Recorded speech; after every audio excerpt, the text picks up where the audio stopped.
ايش كثر هذه بتكرهك لو صرت زين، وما يرضون لو خيرك تبدل، واذا واحد يحمدك ما يذلون،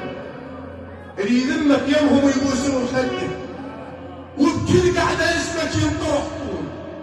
كل فلان هيج وهيج عده، يكرهونك لانك مال وقبات، نفع ما بيهم ومالين قعده، ومثل العلج طاريك بالحلوب، مثل العلج طاريك بالحلوب، ويخربوا نسبته وما حد يحمده، لكن لو متت كلهم يحزنون، وحقدهم